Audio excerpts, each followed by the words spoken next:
네, 다음 질문을 확인해 볼게요.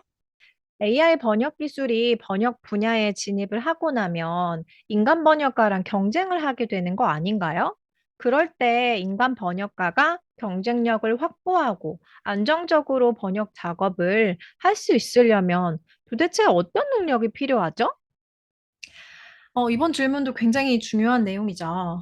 인공지능 기술을 제대로 이해를 해야 AI가 하지 못하는 일이 뭔지를 알 수가 있겠죠. 인공지능 기술이 잘하는 부분은 어떠한 흐름이라든지 어떠한 틀이 딱 정해져 있는 이런 것들을 빠르게 학습을 하는 특징이 있는데요.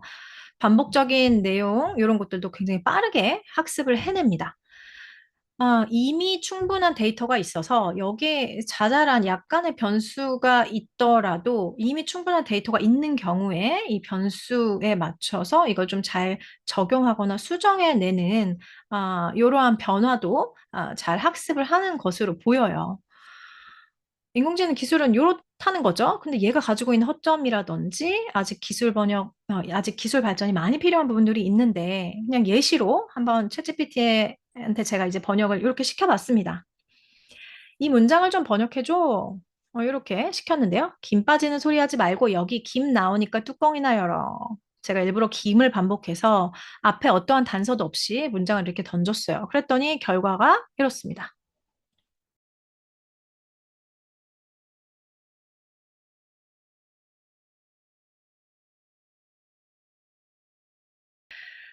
그래서 인간 번역가는 번역해야 되는 원문의 전체 내용을 이해할 수 있어야 되고, 모르는 내용이 있으면 찾아서 그 부분을 학습을 하셔야 되고, 그리고 원문의 맥락을 파악한 다음에 이걸 번역을 할 수 있어야 돼요. 번역을 하고 그 다음에 감수로 넘어가는 것이거든요. 요 단계가 그렇습니다. 번역을 못하는데 감수만 한다? 그건 사실 불가능해요. 그건 불가능하고. 왜냐면 원문을 검수하지 못할 거예요. 그런 경우는. 걷지 못하는데 바로 뛸 수 없듯이 걷고 그다음 뛰잖아요. 요 당연히 밟아야 되는 이 수순이 있듯이 번역을 할 줄 알아야지 감수로 넘어갈 수가 있습니다. 흔하고 좀 쉬운 내용 이런 거는 이제 일반인들도 감수를 할 수 있을 거라고 생각해요. 미래에. 그런데 전문 번역가로 생존을 하려면 전문 분야가 최소 세 가지 정도는 있어야 된다고 생각하는데 제가 생각했을 때 이 세 가지라는 의미가 미래에는 크게 없을 수도 있다. 정말 한 가지의 아주 특화된 주제, 인공지능과 아주 밀접한 관련이 있는 특화된 주제를 가진다면 그것으로 생존할 수도 있고 세 가지를 가지고 있는데 이걸로도 생존이 어려울 수도 있고 그래서 여기 세 가지에 꽂히실 필요는 없고요. 아무튼 전문 번역가는 자기 전문 분야가 분명 있어야 된다. 그래야지 경쟁력을 가질 수 있는데요. 예를 들어서 법률 번역 중에서 예를 든 거예요. 해외에서 어떤 단체 소송이 발생했어요. 요 내용을 만약에 번역을 한다. 그렇다면 이런 내용을 인간 번역가가 알고 있어야 됩니다. 어떤 내용이냐? 소송 절차에 대한 이해가 일단 있어야 돼요. 그리고 한국 법에 대한 기본 지식 알고 계셔야 되고, 그리고 해외라면 어느 국가인지, 만약에 미국에서 발생한 단체 소송이다. 그러면 미국 법에 대한 기본 지식을 알고 있으셔야 돼요. 그리고 소송에 관련된 용어, 표현 방식, 이게 한국과 미국이 다르다라는 거, 이런 것들도 상식적으로 알고 있으셔야 되고, 그 차이를 이해하고 나서 번역을 시작하실 수가 있습니다. 또는 이런 차이들을 알아야 초벌 번역 또는 AI 기술이 만들어낸 번역문을 보고 점검하고 감수를 할 수가 있습니다. 이해를 하고 번역을 할 줄 알아야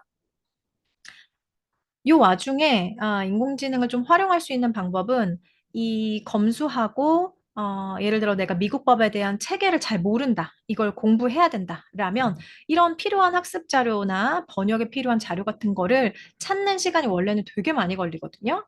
그런데 이런 부분들, 이런 데이터 자료를 찾는 시간을 많이 단축시켜 줍니다. 인공지능 기술을 활용해서 챗GPT 웹브라우저 같은 기능을 활용해서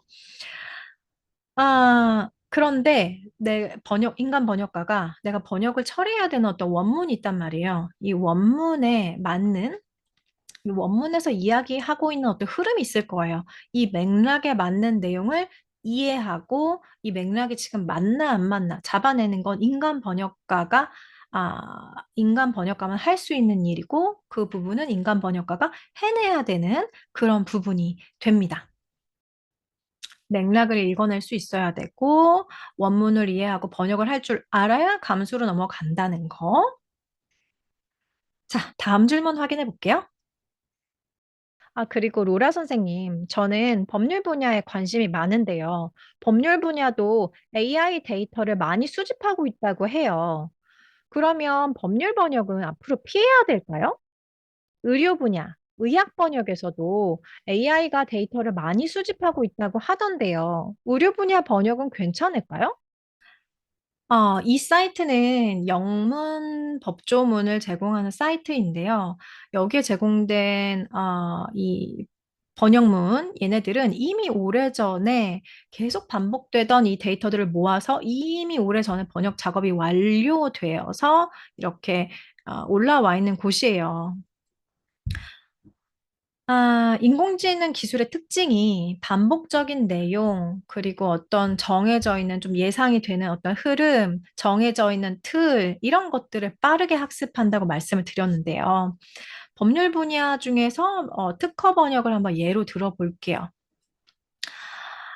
특허 번역 중에 어떤 기계의 부품, 아주 작은 부품에 관련된 내용을 특허 명세서로 번역을 한다. 이런 상황이라고 한번 가정을 해보면 이 특허 명세서에 들어가는 내용에 부품의 어떤 모양이라든지 특성, 이런 것들을 묘사할 때 전치사, 뭐, 이런 것들이 많이 쓰이는데 특허 명세서 번역을 AI로 이거를 맡겨 놓게 되면 인간 번역가가 이 번역 결과물을 이런 부분을 굉장히 미묘하게 어떤 전치사 하나를 잘못 쓰면 이 뭐라고 될까요?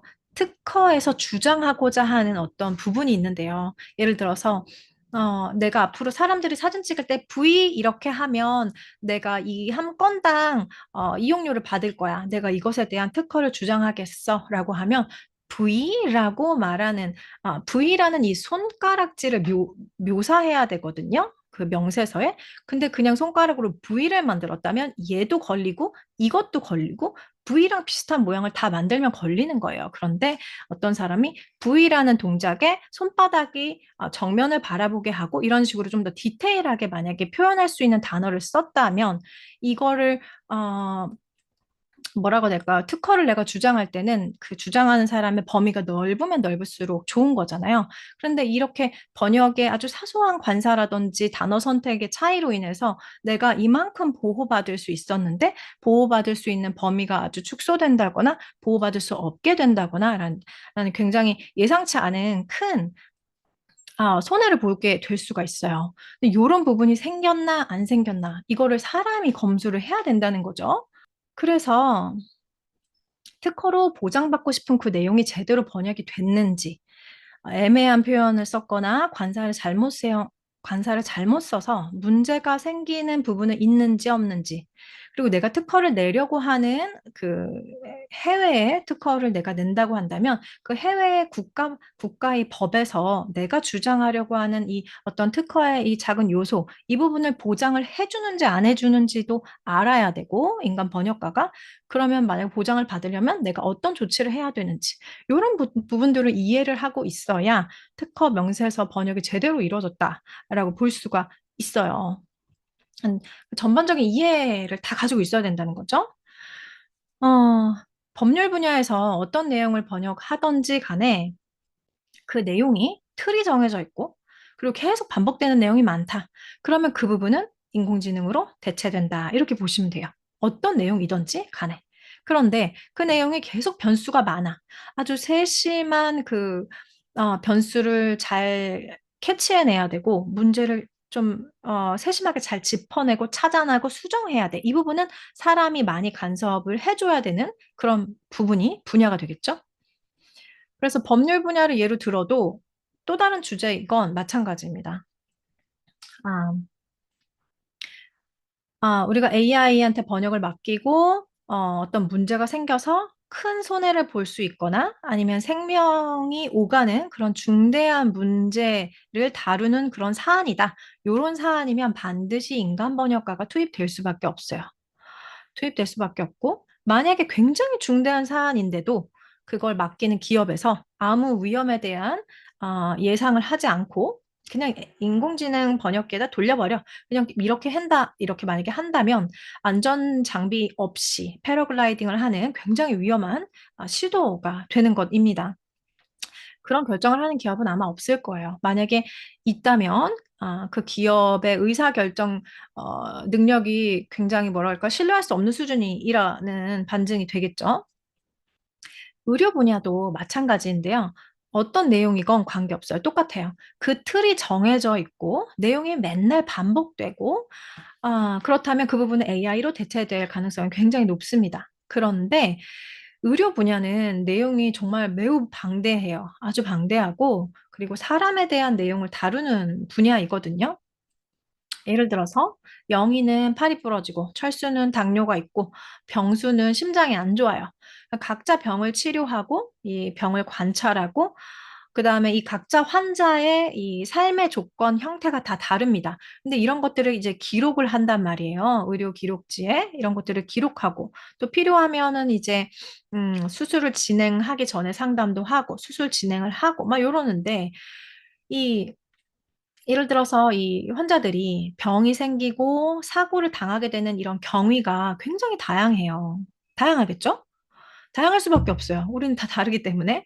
근데 이런 걸 이제 환자가 이제 내가 이러저러한 일이 있었고, 그래서 그 다음에 이런 것들이 생겼고, 그래서 어디가 아팠고, 그래서 병원에 왔더니 이렇게 저렇게 돼서 내가 지금 이래. 이렇게 표현하는 게 사람마다 아까 말씀드렸지만 사람마다 표현하는 방식이 다르고 또 사람마다 그 질병이라든지 어떤 사고, 그 수술을 받아야 되는 이런 상황이 다 다르단 말이에요. 근데 요런 것들을 어떻게 통일화시켜서 이제 기술적으로 잘 해결하겠죠. 근데 이런 것들을 다 아주 일관된 문장을 항상 써서 저는 머리가 아픕니다라고 모든 사람이 말하지 않듯이 ABC라는 사람이 있는데 셋 다 똑같은 통증을 가지고 있는데 각자 호소하는 통증의 방식이 달라요. 그 각자 A, B, C 예를 들어서 A는 뒷골이 땡기고 머리가 아파. 막 이러고. 뭐 B라는 사람은 눈이 빠질 것처럼 머리가 아파요. 이렇게 표현할 수도 있고. 이런 식으로 자신의 통증을 호소하고 이 표현하는 방식이 다 다른데 이걸 아주 인공지능 기술이 너무너무 발전해서 일관되게 다 이걸 자동화해서 사람들마다 다 다른 내용을 다 알아들어서 번역을 처리하고 이러려면 인공지능 기술이 굉장히 많이 발달한 수준이 굉장히 발달한 수준이라고 볼 수 있어요. 그 정도의 기술이 구현된다면. 그래서 이 모든 내용을 말했을 때 이 현재 말하는 맥락을 파악하고 적절히 번역해내고 이런 기술이 온다면 번역가는 사라집니다. 이거 당연한 일이에요. 대신 그 전에 번역을 처리하던 분들은 이 인공지능 번역 기술이 내용을 어떻게 번역을 했는지 감수하거나 감독하는 역할로 빠지게 되겠죠. 그런데 이 감독하는 역할을 한 사람은 번역 경험이 없으면 이쪽으로 감수나 감독을 할 수가 아예 없다. 이렇게 파악을 하시면 되겠습니다. 다음 질문 한번 볼게요. 제가 좀 알아봤는데요. 그러면 AI가 데이터를 막 누적하고 있다고 했는데, 이렇게 누적한 데이터가 좀 비교적 적은, 예를 들어서 신재생 에너지, 이런 분야로 전문성을 갖추면 도움이 될까요?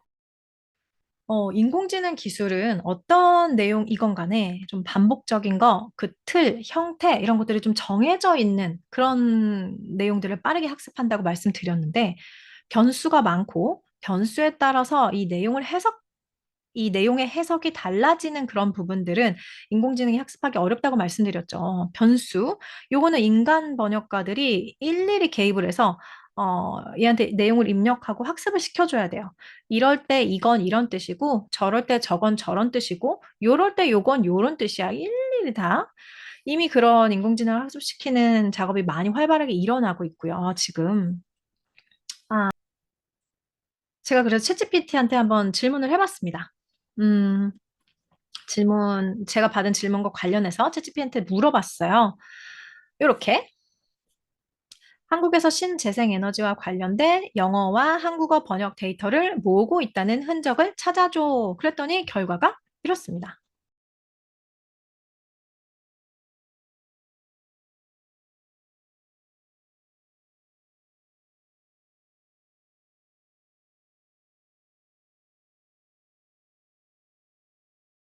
어떤 기술에 대한 지침이 딱 나와 있다. 지침. 한번 딱 이제 지침 사항을 작성한 거예요. 이미 정해져 있어요. 틀이 정해져 있죠.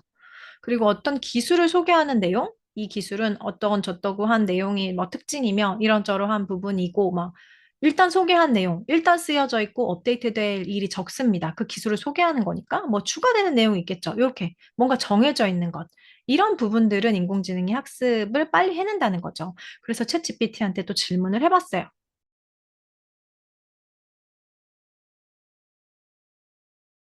그 질문에 대한 결과가 이렇습니다.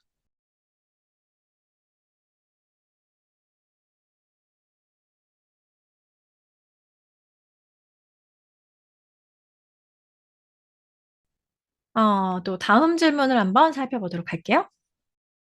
AI가 초벌 번역을 한다고 말씀하셨는데, 그러면 AI가 만든 이 초벌 번역을 감수할 수 있는 번역가가 된다. 만약에 그런 실력을 갖춘다면 10년 이상 안정적으로 일할 수 있는 번역가가 될 수 있을까요?